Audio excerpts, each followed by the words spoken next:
నమః శివాయ. ఓం నమో నారాయణాయ. ఓం శ్రీ స్వర్ణాకర్షణ కాల భైరవాయ నమో నమః. ఓం శ్రీ నరదృష్టి నివారణాయ నమో నమః. అతిక్రూర మహాకాయ కల్పాంతర దహనోపమ శ్రీ అష్టకాల భైరవ దేవతాభ్యో నమో నమః. హరి ఓం.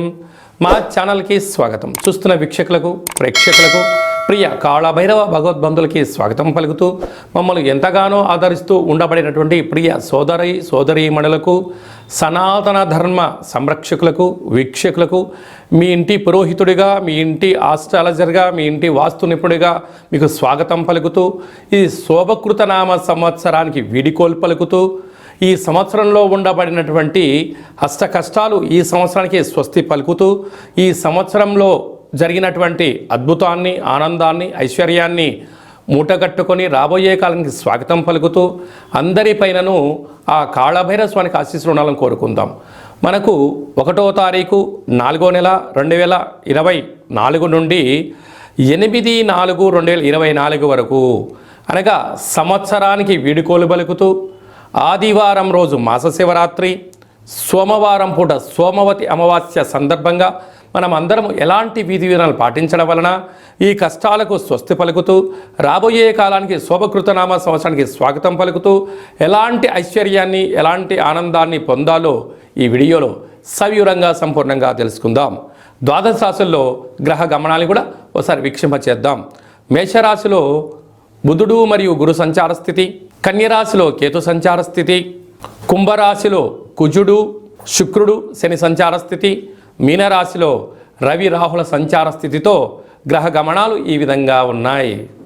మేషరాశి వారికి వ్యయంలో రాహు సంచారం చేయడం వలన ఈ అమావాస్య రోజు ఎరుపు గాజులు, ఎరుపు చీరెను, ఎరుపు పదార్థాలను కేసర్ లాంటివి వండి ఈ చాకలి వారికి మీరు దిష్టి తీయించుకొని మీ కులదేవతలకు, ఇష్టదేవతలకు, మనకు గ్రామ దేవతలకు వీలైతే బొడ్రాయి దేవత దగ్గర దీపం పెట్టి మీరు చాకలి వాళ్ళకు వీటిని దానం చేయగలిగినట్లయితే శత్రు ప్రభావం, నరదృష్టి ప్రభావం, గృహంలో వాస్తు దోషం తొలగి మీరు అనుకున్న విజయం మీ సొంతం అవుతుందని చెప్పి గమనించాలి. ఈ తెలుగు సంవత్సరాది చివరి మాస శివరాత్రి, సోమవారం అమావాస్య, సోమవతి అమావాస్య సందర్భంగా మనము ఈ సంవత్సరంలో ఉన్న కష్టాలను ఎలా స్వస్తి పలుకుతూ ఎలా స్వాగతం పలకాలి అన్నట్లయితే వీలైనంత వరకు గృహాన్నంతా శుద్ధి పెట్టుకొని వీలైతే పెయింట్స్ కానీ రంగులు కానీ వేయించేసుకొని నూతన వస్త్రాలను మనం ఏర్పాటు చేసుకోగలగాలి. అదే కాకుండా ఆదివారం రోజు మాస శివరాత్రి మహాదేవుడికి యథాశక్తిగా పంచామృతములతో, గరికెతో, నవధాన్యాలతో యథాశక్తిగా అభిషేకం చేసుకోవడం.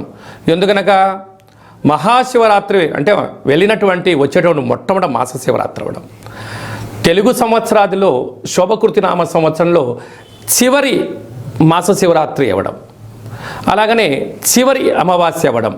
అంటే మనము ఈ చివరి అమావాస్య అవగానే మనం ఏం చేస్తూ ఉంటామయ్యా అంటే మనకు పొలాల అమావాస్య అని, కొత్త అమావాస్య అని, అంటే ఒక్కొక్క ప్రాంతంలో ఒక్కొక్క రకమైన పేరు పిలవడం జరుగుతూ ఉంటుంది.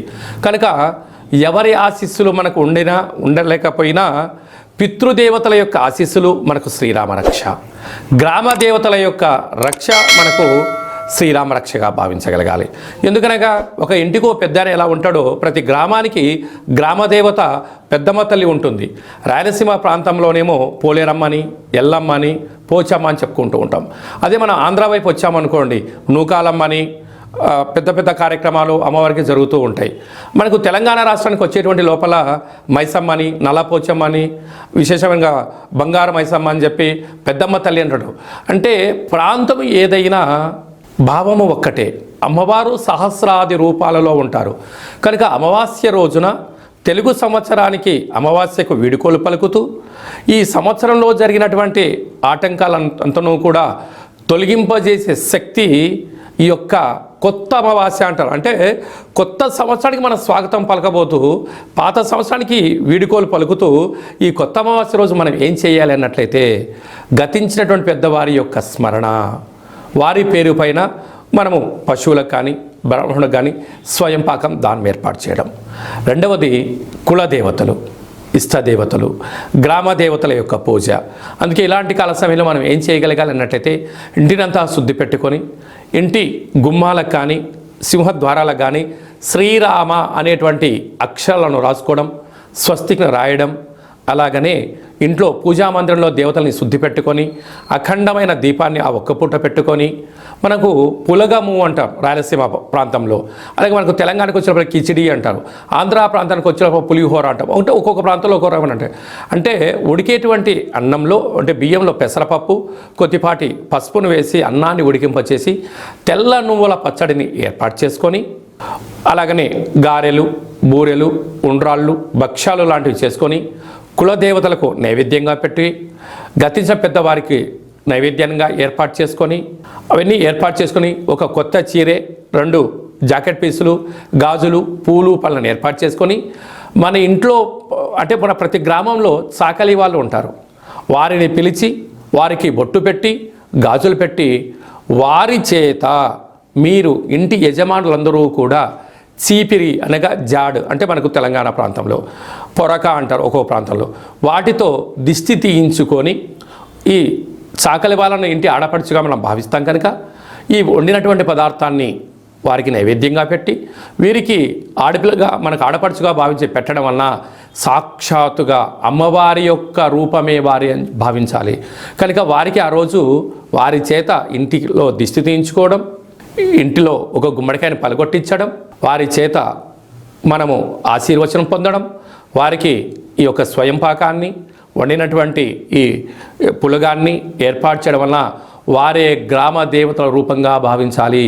ఇచ్చి ఏర్పాటు చేసినట్లయితే మనకు పట్టినటువంటి శని, మనకు పెట్టినటువంటి దరిద్రము సర్వము తొలగిపోయి సంపూర్ణంగా ఐశ్వర్యానికి రాబోయే సంవత్సరానికి స్వాగతం పలుకుతారని చెప్పి గమనించాలి.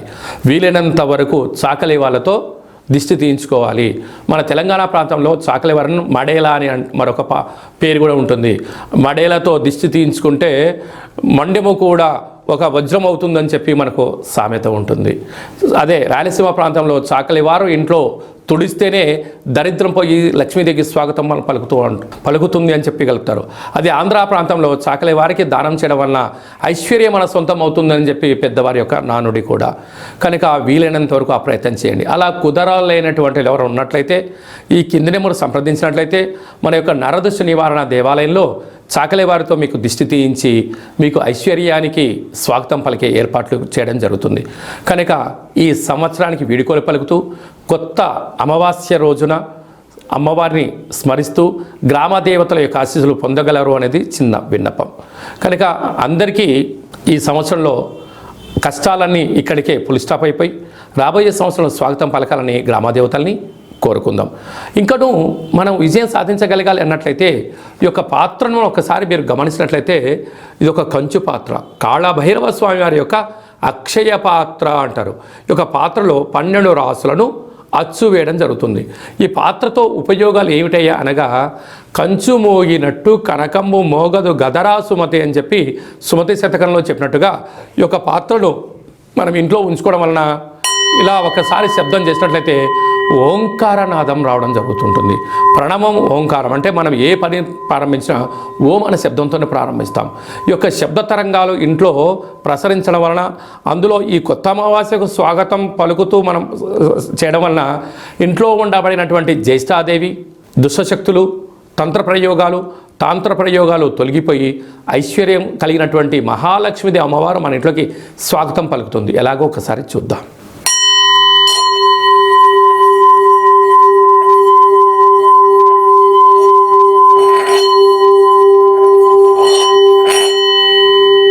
ఈ యొక్క ఓంకారనాదాన్ని స్మరణ చేయడం వలన ఇంట్లో కాళభైరవ స్వామికి ఆశీలు కలిగి అమ్మవారి యొక్క ఆశీలు కలిగి అద్భుతం కలుగుతుంది. ఈ ఆసక్తి గలవారు ఈ అక్షయ పాత్రను ఎవరైతే సొంతం చేసుకుంటారో వారందరికీ కష్టాలు తొలగిపోయి ఐశ్వర్యం, నరదృష్టి, శత్రు ప్రభావాలు, తాంత్రిక ప్రయోగాలు తొలగిపోయి వ్యాపార ఆకర్షణ, జనాకర్షణ, వివాహం కాని వారికి వివాహము, సంతానం లేని వారికి సంతానము, ధనం కావాలనుకున్న ధనము, విదేశాన వెళ్ళాలనుకున్న వారు ఏదైతే కోరుకుంటారో అవన్నీ కాళభైరవుడు స్మరిస్తేనే ఇవ్వడం జరుగుతుంది. మీకు ఈ యొక్క అక్షయ పాత్రతో పాటు పిరమిడు, డాలరు, కంకణము మీకు ఏర్పాటు చేస్తూ పూజా కార్యక్రమాన్ని ప్రత్యక్ష ప్రసారంగా చూపించడం జరుగుతుంది. మీ పేరు పైన 41 రోజులు కూష్మాండ దీపాన్ని కూడా పెట్టడం జరుగుతుందని చెప్పి గమనించాలి. మీ వ్యక్తిగత జాతకం తెలుసుకోవాలనుకుంటున్నారా? మీ యొక్క పేరు, పుట్టినటువంటి తేదీ, నెల, సంవత్సరం, సమయం రాసి మీరు వాట్సాప్లో పంపించగలిగినట్లయితే సంపూర్ణమైనటువంటి జాతకాన్ని 100 సంవత్సరాల జాతకాన్ని వ్రాసి పంపించి మీరు పుట్టినప్పుడు గ్రహ గమనాలు ఎలా ఉన్నాయి, ప్రస్తుతం ఎలా ఉండబోతున్నాయి, రాబోయే కాలంలో ఎలా మారబోతున్నాయో సవివరంగా సంపూర్ణంగా తెలియజేయడం జరుగుతుంది. అలాగనే చాలామందికి డేట్ ఆఫ్ బర్త్లు ఉండవు. మీ పేరు యొక్క మొదటి అక్షరాన్ని అనుసరిస్తూ రాశిని తెలియజేస్తూ గ్రహ గమనాల పరిస్థితిని వివరిస్తూ రమణ శాస్త్రం ద్వారా అనగా గవ్వళ ద్వారా భూత, భవిష్యత్, వర్తమానాన్ని కాళభైరవ ఉపాసన చేత తెలియజేయడం జరుగుతుంది. ఆసక్తి గలవారు, జ్యోతిష్యం తెలుసుకోవాలనుకుంటున్నవారు, జ్యోతిష్యం అనగా భవిష్యత్తుని ముందే అంచనా వేయడం, దానికి అనుకూలంగా ముందుకెళ్ళడం కనుక తెలుసుకొని మిమ్మల్ని ముందుకు తీసుకెళ్లే ప్రయత్నం జరుగుతుంది. కనుక ఆసక్తి గలవారు ఈ కింది నెంబర్ సంప్రదించి వాట్సాప్ ద్వారా, ఆన్లైన్ ద్వారా, ఆఫ్లైన్ ద్వారా అపాయింట్మెంట్ తీసుకొని సంప్రదించగలరు. అలాగనే భార్యాభర్తల మధ్య తరచూ గొడవ పడుతున్నారా? పోలీస్ స్టేషన్లు గొడవలు మనశ్శాంతి లేని జీవితం పొందుతున్నారా? మీకు కాళభైరవ స్వామి యొక్క ఆశీల చేత పేరులో స్వల్పమైన మార్పు చేత చిన్న చిన్న ఆచరణల ద్వారా మీకు ఉండబడినటువంటి ఆటంకాలు తొలగిపోయి ఐశ్వర్యం కలగాలని సలహాలు సూచనలు జరుగుతుంది. మీ అబ్బాయి కానీ అమ్మాయి కానీ ఎంత ప్రయత్నం చేసినా వివాహం కుదరట్లేదా? వచ్చినటువంటి సంబంధంలో అమ్మాయి జాతకంలో ఏమన్నా గండాలు, దోషాలు ఏమైనా ఉన్నాయా? అంటే మన అబ్బాయి యొక్క జాతకంలో కానీ మన అమ్మాయి యొక్క జాతకంలో ఎలాంటి యోగాలు ఉన్నాయో కూడా మీకు తెలియచేయడం జరుగుతుంది. కనుక అందరికీ ఈ సంవత్సరానికి వేడుకోలు పలుకుతూ ఈ కొత్త అమావాస్య రోజున కాళికామాత కాళభైరవ యొక్క ఆశీస్సులు పొందాలని కోరుకుంటూ ఆశీర్వచనం.